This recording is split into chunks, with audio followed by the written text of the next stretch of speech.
Hello, everyone, and welcome back to SALT Talks. My name is John Darsie. I'm the managing director of SALT, which is a global thought leadership forum at the intersection of finance, technology, and public policy.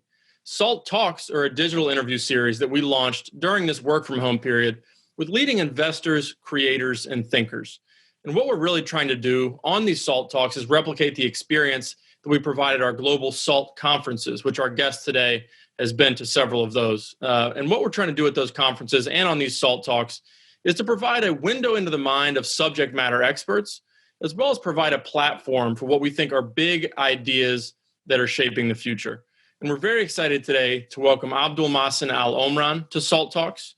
Abdulmohsin is the founder and chief executive officer of the Family Office and the chairman of the board of Petiole Asset Management, which is the investment arm of the Family Office, which is Petiole is based in Zurich, Switzerland. And the Family Office is an asset management company that has an increasingly digital focus, which is something that we're going to talk about today. Prior to founding the Family Office in 2004, Abdulmohsin was part of the private wealth management team at Goldman Sachs in London. He started his career at Gulf International Bank in 1988, after which he worked in reputable financial institutions such as the Saudi International Bank, Riyadh Bank, and Investcorp. Abdulmohsin holds a degree in industrial management with a finance major from King Fahd University of Petroleum and Minerals and an MBA from the City University in London. He's coming to us today from beautiful Manama, Bahrain, somewhere Anthony and I have been several times over the last few years. But Abdulmohsin is also a Saudi national, so we also have great relationships in the kingdom. So looking forward to talking about the growth of industry and the financial industry in particular in the region, and also the exciting things that are going on at the Family Office. Just a reminder, if you have any questions for Abdulmohsin during today's SALT Talk, you can enter them in the Q&A box at the bottom of your video screen. And hosting today's talk is Anthony Scaramucci, who's the founder and managing partner of Skybridge Capital, a global alternative investment firm. Anthony is also the chairman of SALT. And I will say Anthony is in a little bit better mood than he was about 10 hours ago. So we're looking forward to seeing his smiling face here this morning. I won't comment further on that, but Anthony, I'll turn it over to you for the interview. First of all, for those of you that are listening, John Darsie has like zero political judgment and zero political instincts, but enough about the feud between me and John Darsie, which started about 10:30 last night. I mean, we'll discuss it later on another SALT Talk. Abdulmohsin, where are you beaming in from? Bahrain? Where are you right now? Yes, I'm out of our office in Bahrain. So Abdulmohsin, before we get started on your business and your professional career, I want to talk a little bit about the way you grew up, where you grew up, what got you into this business, why did you come into this business, and tell us something about your personal story. Sure. I'm originally from Saudi Arabia.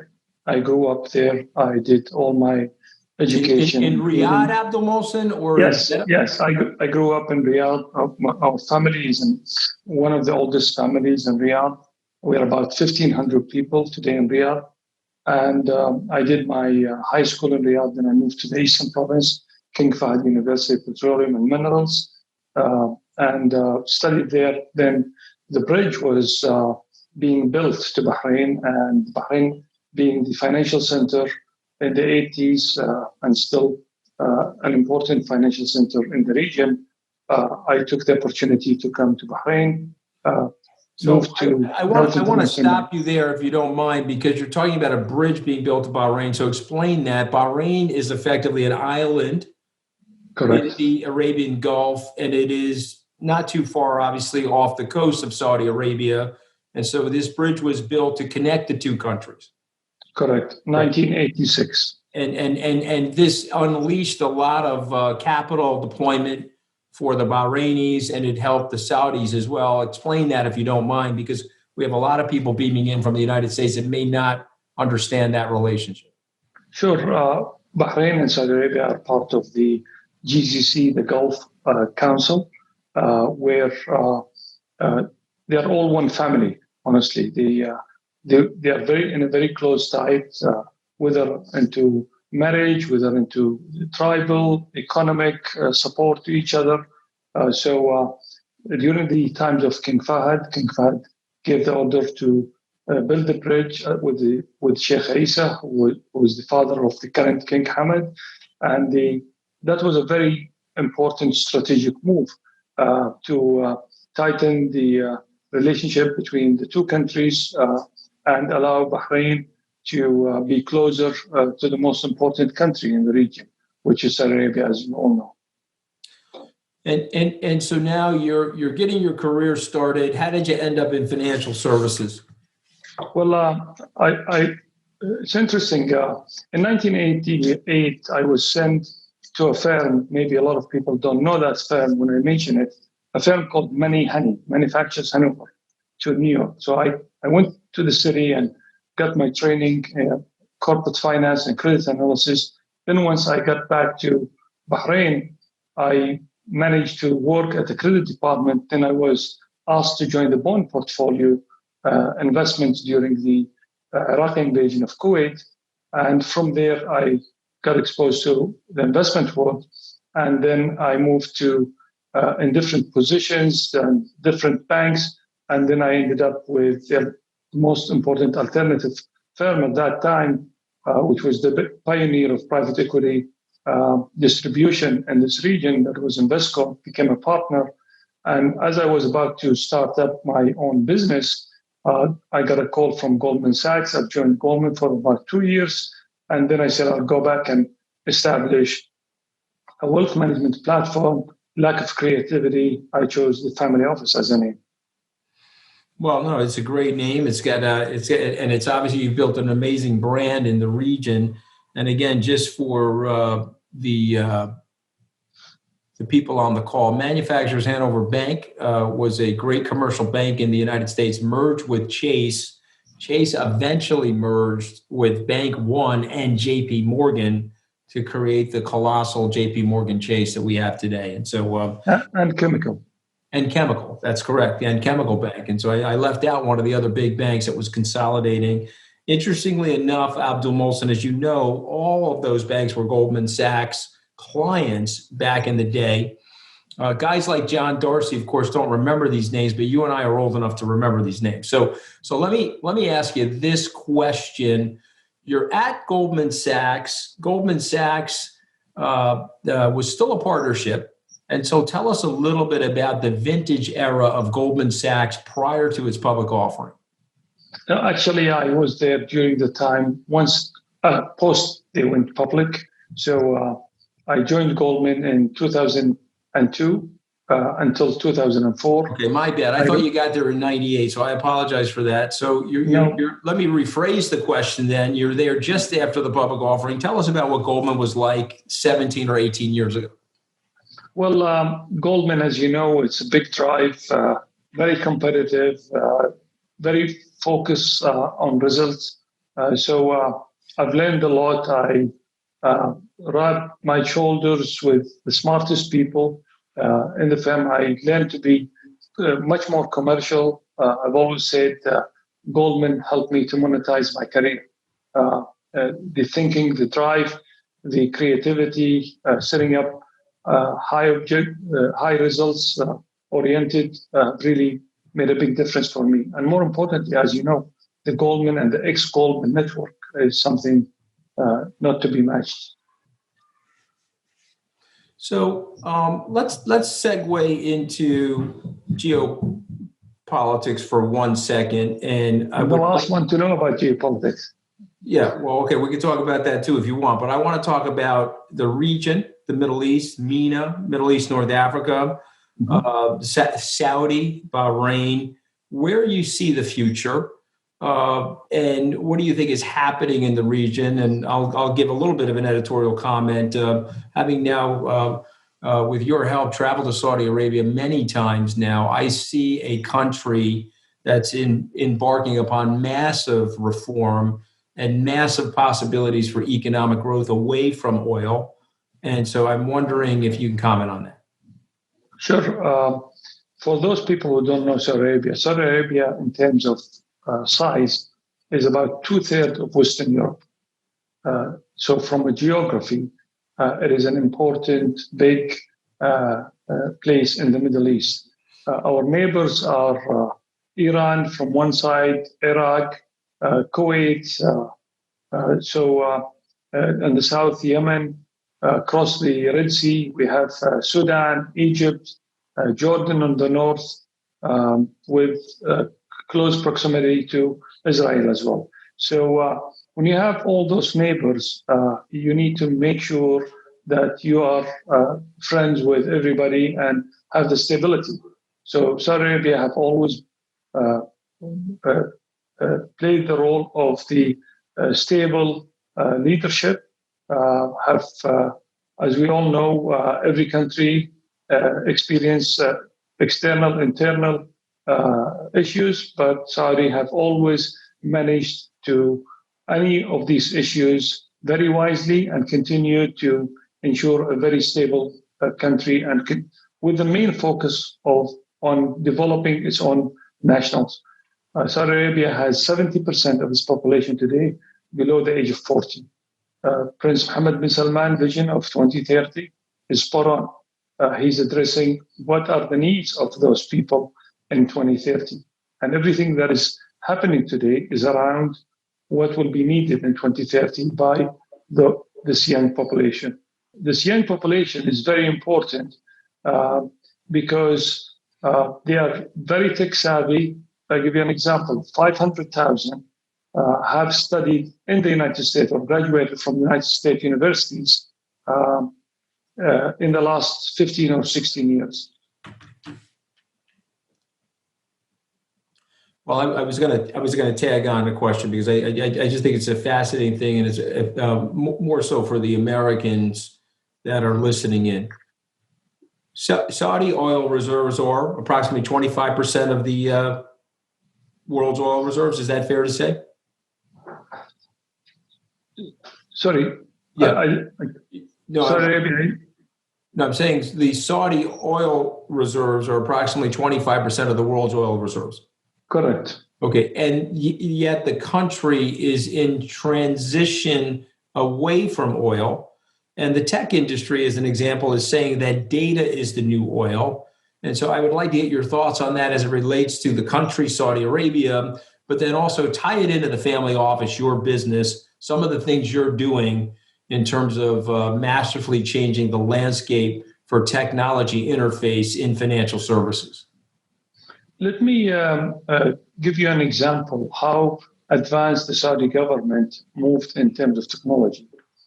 If I wanted to renew my passport or my driving license, or I wanted to give a permit for a friend or a driver to take my car from Saudi Arabia to Bahrain, I could do all this digitally today.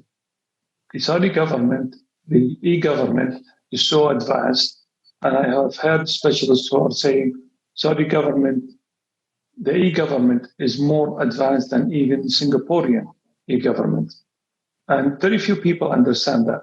And this has been a huge initiative by the Saudi government to ensure that the readiness, and this is one of very few times that the government has really leapfrogged the private sector in the technology side.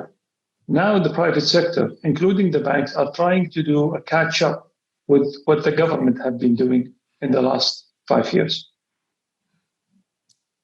Well, tell us about the future of financial services in your mind and what your vision is for wealthy individuals in the region and how you plan to help them and how you plan to use technology to help them.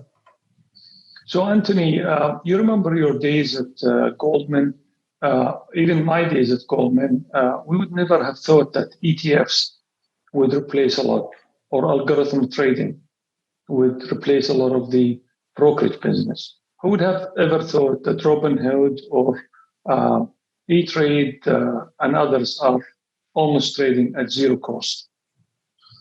This is something that is happening today, and we will see a huge acceleration in the whole financial services industry in the coming 5 years. I used to think 2 years ago, I thought in 10 years. Today, I think it's 5 years, if not 3 years. Huge revolutionization of the industry is going to take place. We are at an important inflection point. Our region is no different.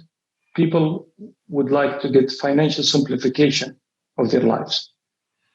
So anyone who would provide that financial simplification of their financial life is going to be a winner.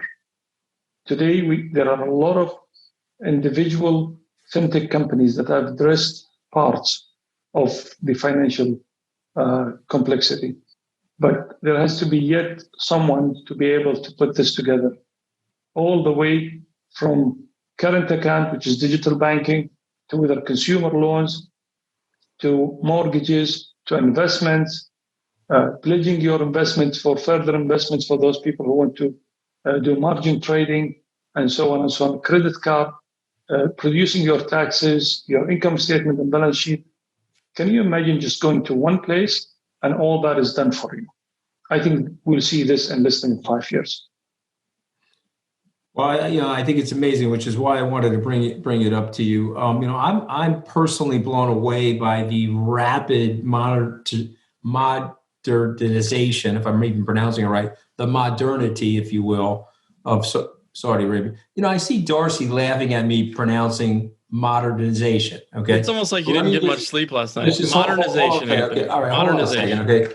I got an itch, Abdulmohsin. I just have to fix my eye while I'm talking to you. But the entrepreneurship, the modernity in the country, because I can't pronounce modernization because I'm exhausted. Let's talk a little bit about those two things. And how has the region been successful in creating this new technology ecosystem?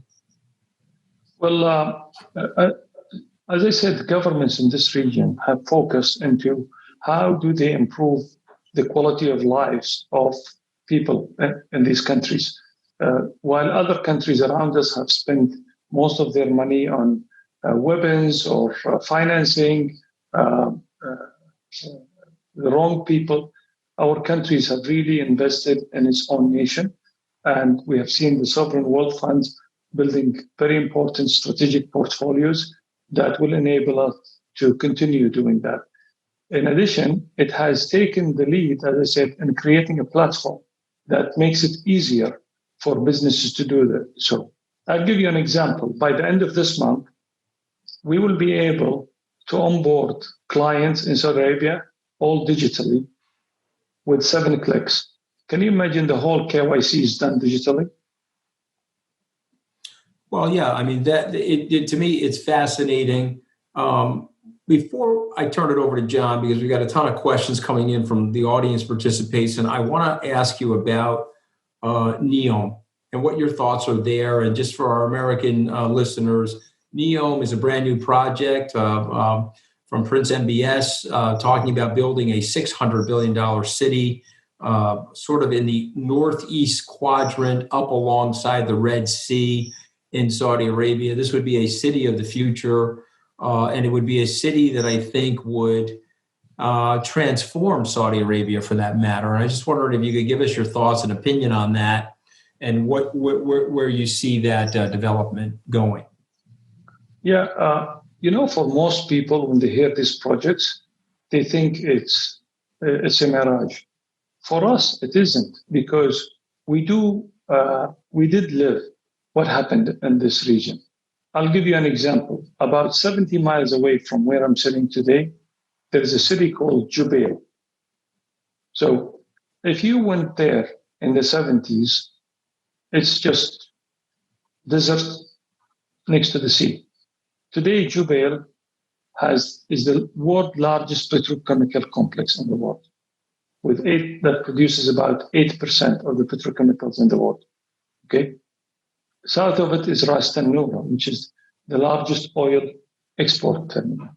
So no one can imagine what takes place over 20, 30 years in this region. So NEOM, it's a strategic location.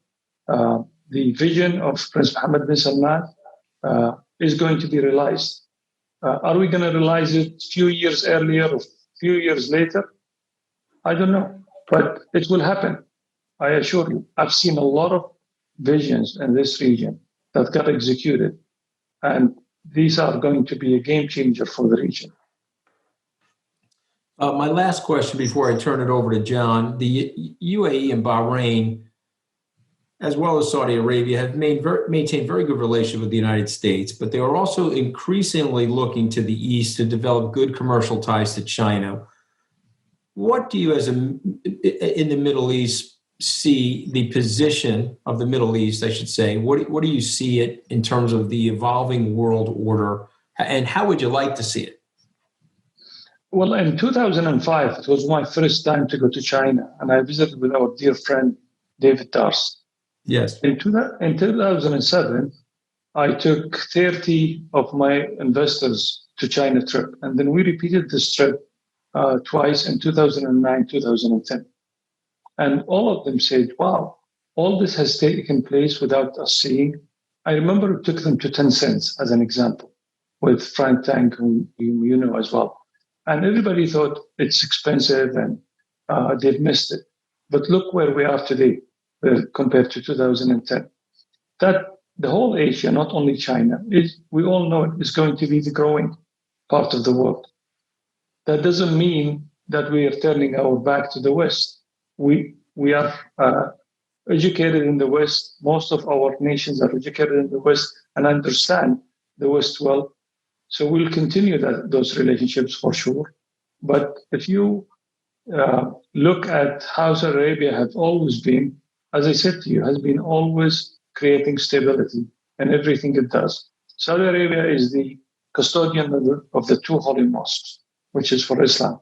In Islam, our greetings is Assalamu alaikum, may peace be on you.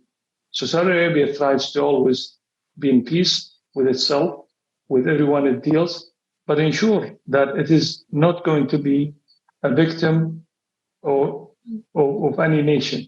For any company, you will never rely on one supplier. You always have to diversify, whether it's portfolio, whether it's relationships, especially given the Asian proximity.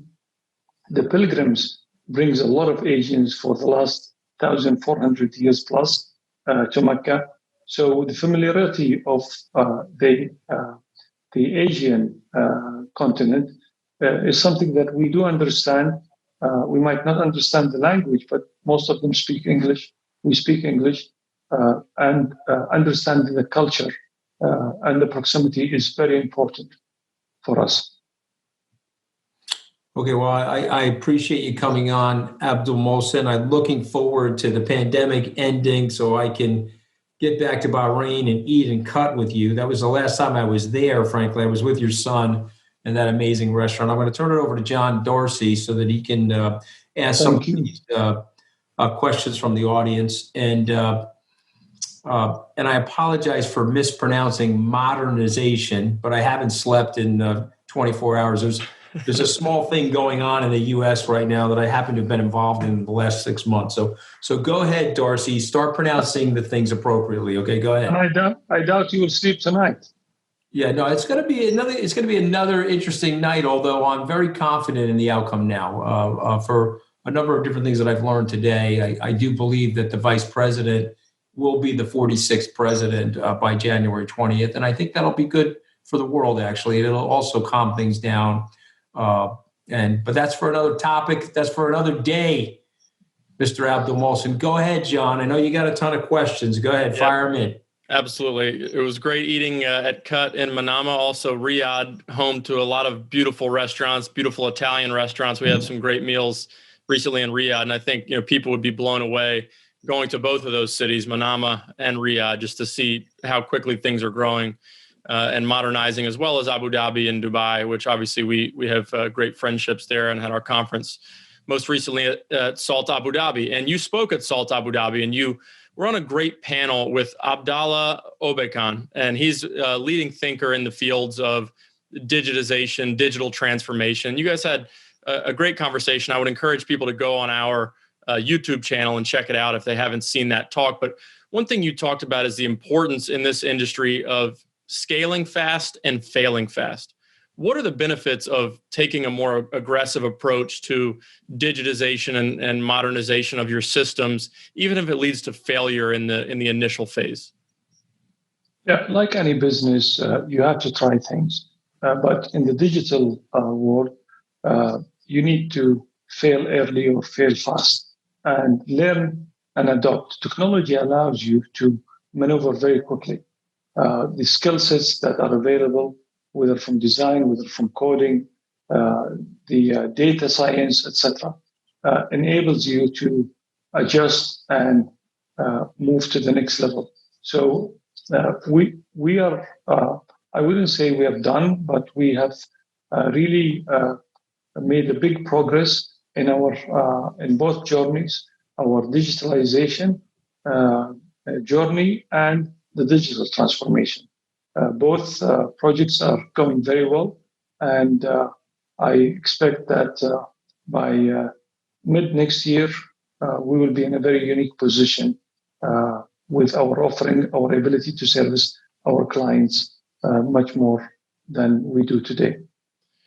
One thing you talked about in that panel at SALT Abu Dhabi was the importance and the challenge of creating a culture of innovation and a technology forward type of culture within your firm. What are the things that you've done at the family office to allow yourself to build that type of culture, and how do you think it's benefited your business? The culture is one of the 4 C's. I always say, when you buy a diamond, you look at the 4 C's. And in order to have a perfect digital transformation, you need to have the 4 C's. The first C is you get the commitment from the board and the management. And that is one of the most difficult things to do, to obtain. Number 2, you need to be client focused. Everything you're doing is not anymore about the firm.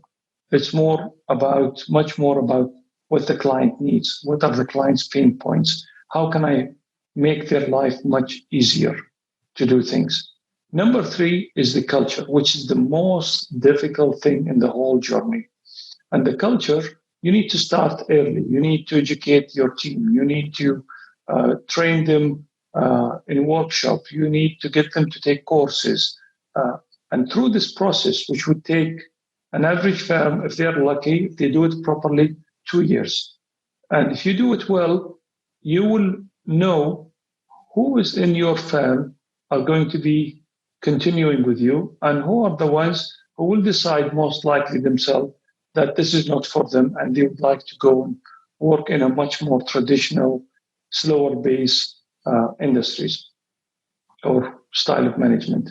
So that is really the most difficult. From everything I have read and we have experienced, you need to expect that about 50% of your team are going to make it, and 50% they're not going to make it over 2 to 3 years. So they would be replaced. You would not need to replace the 50% because with digitalization, digital transformation, you would have gained some efficiencies that will enable you to operate at a higher multiples of scale with lower number of people.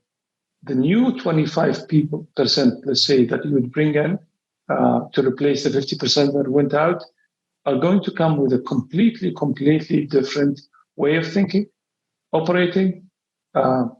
If you come to our office, you will see that people are putting stickers on the walls, post-it. They are writing on glass windows. It's a different environment. It's like a mini Google type of environment. Absolutely. So you have to accept that, and you need to try to weave the old culture with the new culture.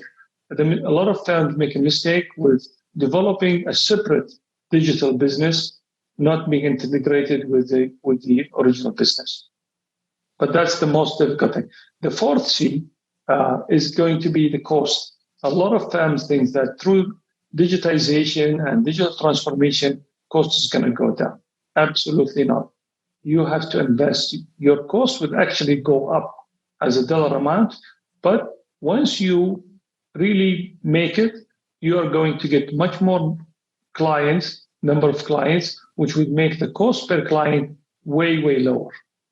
And very few people understand this.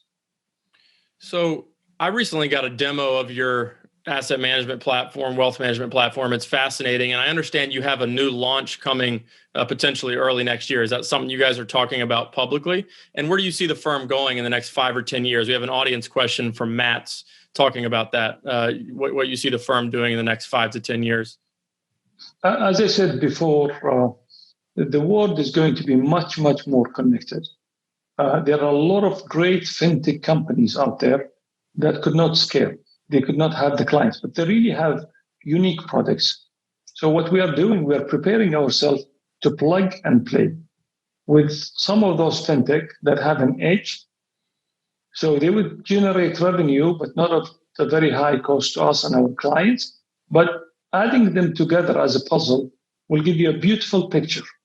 That's a simplification of it. Another thing is the ability to connect with the bigger firms, that whether it's BlackRock, whether it's Fidelity or E-Trade and so on, and allowing the clients to access a lot of those funds almost at zero cost. And that's going to be a big game changer in the coming 5 years. So Anthony talked a little bit earlier about how the Kingdom of Saudi Arabia has invested a lot through the Public Investment Fund and other entities to build a technology portfolio, but also build a technology ecosystem in Riyadh, in Jeddah, and other places as well. Can you comment on sort of the maturity of the venture capital industry in the kingdom and the access to financing for early stage projects that exists, not just in the kingdom and Riyadh, but also in Bahrain and the region as well? Yeah, the Saudi government have not only encouraged, but also have been funding, giving all the help to the small startups, setting up funds, encouraging the banks, encouraging investors to invest in all of those startups. If you look at the time span, things have moved extremely fast in this region. If you look at Careem, for example, have been acquired by Uber. So there are a lot of successful Souk have been acquired by Amazon. So there have been a lot of great examples that have really motivated a lot of the youth that got educated in computer science and business and finance to really venture and take the risk. We all know that this is not easy. The failure rate is very high.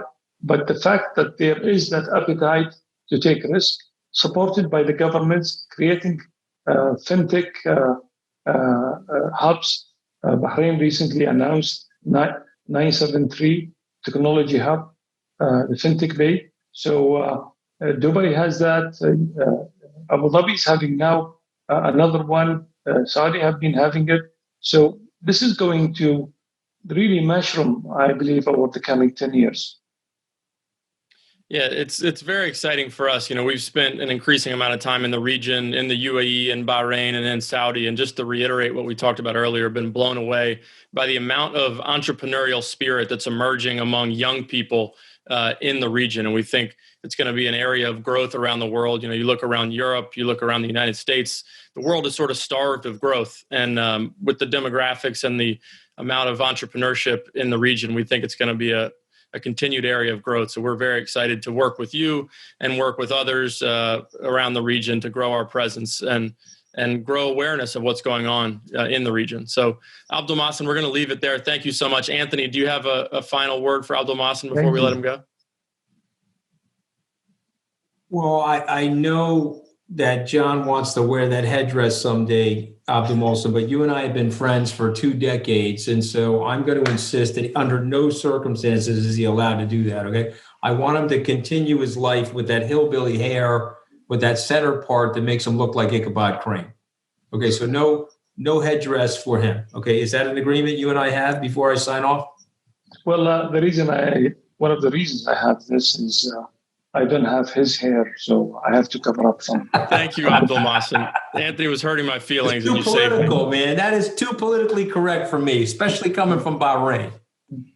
Well, God bless you. Congratulations on this great business that you've built. And John and I are looking forward to the prospect of potentially doing many more SALT conferences in the region. You were an amazing partner to our event in Abu Dhabi. And so we're looking forward to having you do that for us in the region in the future once the pandemic ends.